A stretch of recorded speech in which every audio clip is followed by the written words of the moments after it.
दिल्ली में 150 स्कूलों में बॉम्ब। जी हाँ, बिल्कुल। अभी हाल ही में एक न्यूज़ आई है जिसमें एक ईमेल आता है बहुत सारे दिल्ली स्कूल्स में, जिसमें ये थ्रेट दिया जाता है कि उसके उनके स्कूलों में है बॉम्ब। अभी क्या है ये पूरा माजरा, इस वीडियो में इसको हम समझेंगे। मैं शशांक आपका स्वागत करता हूं अड्डा जुडिशरी के चैनल पे।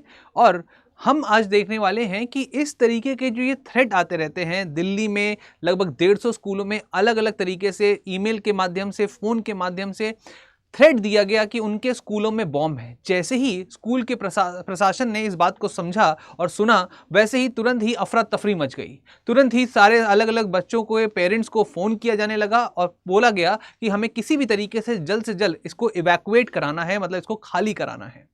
अब बात आती है कि इससे हुआ क्या, क्या ये सच्चाई थी, क्या ये गलत था, क्या था ये। तो आपको मैं बता दूं कि हम लोग अगर देखें तो दिल्ली स्कूल में ये जो 150 स्कूलों में जो बम की बात चल रही थी, ये बिल्कुल एक मिथ्यावादी कथन था। परंतु उस समय दिल्ली पुलिस की जो कह सकते हैं सरकर्मी थी, वो बहुत तेज थी और उन्होंने तुरंत ही तफ्तीश लगाना शुरू कर दिया।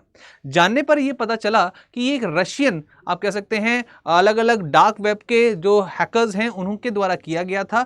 इसमें डार्क वेब का यूज किया गया था। अब क्वेश्चन आता है कि ये डार्क वेब क्या है। इस बात को भी समझिए कि डार्क वेब एक खास तरीके का एक नेट, इंटरनेट पूरा स्पेस है, इन्वायरमेंट है, जहां पे बहुत सारे अलग अलग इलीगल, जिसकी कोई आईपी एड्रेस नहीं होते, वो सारे काम यहाँ पर होते हैं। और वहाँ से एक खास तरीके के मैसेज को जनरेट किया गया जो कि अलग अलग स्कूलों में डाला गया। अब क्वेश्चन आता है कि सर आप ये पर्टिकुलर इन्फॉर्मेशन हम लोगों को क्यों दे रहे हैं, हमें इससे क्या मतलब है, ये तो पुलिस वालों का काम है। हाँ, बिल्कुल सही बात है, पर हम लोग भी पुलिस वालों से कहीं ना कहीं जुड़े हुए हैं।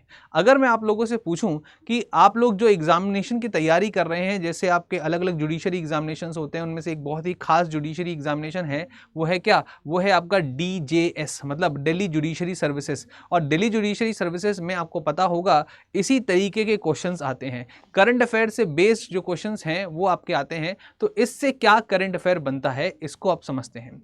अगर मैं आपसे बात करूं तो आईपीसी का जो सेक्शन है, सेक्शन नंबर आपका 63, जो कि बात करता है कि समवन हु इज इंटेंशनली और मैलिशियसली, ध्यान समझिएगा, provides false information that results in the arrest और सर्च कैन बी पनिश्ड। और इसका जो पनिशमेंट है वो आप लोगों को समझना है।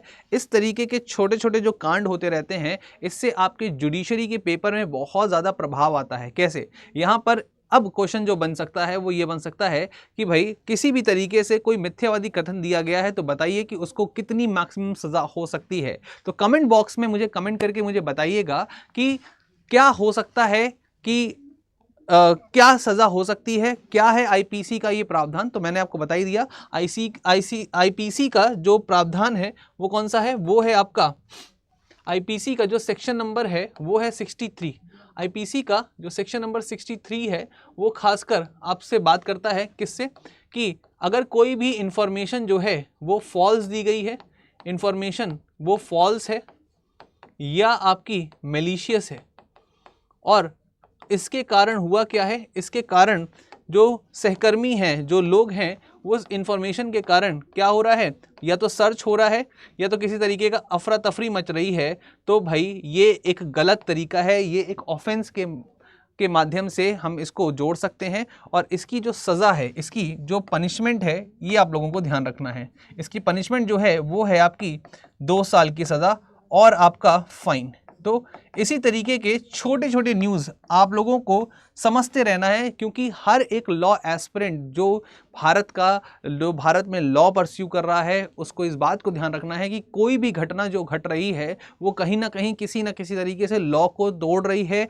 या IPC, CrPC, Indian evidence act, या जो नए अभी अधिनियम आए हैं उनको किसी तरीके से वायलेट कर रही है। तो अगर आप सच्चे, या अगर आप कह सकते हैं किसी आपके खून में है, आप कह सकते हैं लॉयर, तो फिर सीधी सी बात है आपको हर एक गतिविधि का उसका सेक्शन पता होना चाहिए। इसी के साथ साथ आपको मैं बता दूं कि 2022 में लगभग जो आईटी एक्ट का जो सेक्शन नंबर आपका 66A था, आईटी एक्ट का सेक्शन नंबर 66A जो था, इसको सुप्रीम कोर्ट के द्वारा या एपेक्स कोर्ट के द्वारा क्या नल एंड वॉइड डिक्लेयर कर दिया गया था। और ये मेनली बात करता था पनिशमेंट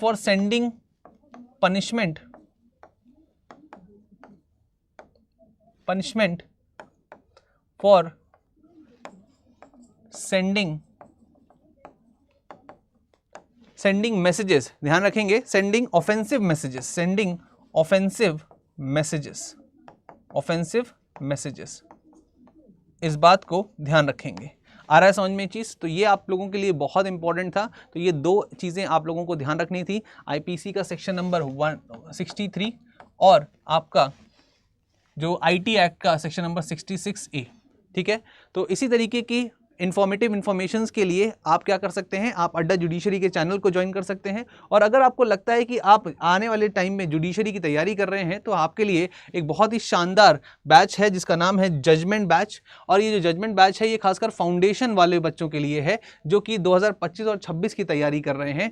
और ये जो जजमेंट बैच है इसमें आपको प्री, मेंस, इंटरव्यू सारी चीज़ों का पूरी तरीके से यहाँ पे वन स्टॉप सोल्यूशन है ये जजमेंट बैच। और इस जजमेंट बैच को लेने के लिए आपको कुछ नहीं करना है, बस अड्डा 247 के चैनल पर जाकर आपको S लाइव कोड जो है वो लगाना है और आपको इस प्राइस का जो लिखा हुआ है 19,999, इससे भी कम प्राइस में आपको फुल प्री, मेंस और इंटरव्यू तक की तैयारी सारे के सारे स्पेशलाइज्ड टीचरों के द्वारा कराई जाएगी। और सबसे खास बात क्या है, ये 19,999 में नहीं बल्कि और इससे कम में अगर आप मेरा कोड लगाते हैं तो। ठीक है, तो मुझे उम्मीद है कि आपको ये इन्फॉर्मेशन अच्छी लगी होगी। अगर इस तरीके की इन्फॉर्मेशन अच्छी लगे तो कमेंट बॉक्स में कमेंट करके ज़रूर बताएं आपको कैसा लगा। और इसी तरीके के लॉ से संबंधित चीज़ों को जानने के लिए जुड़िए हमारे साथ अड्डा जुडिशरी के चैनल में। थैंक यू, जय हिंद।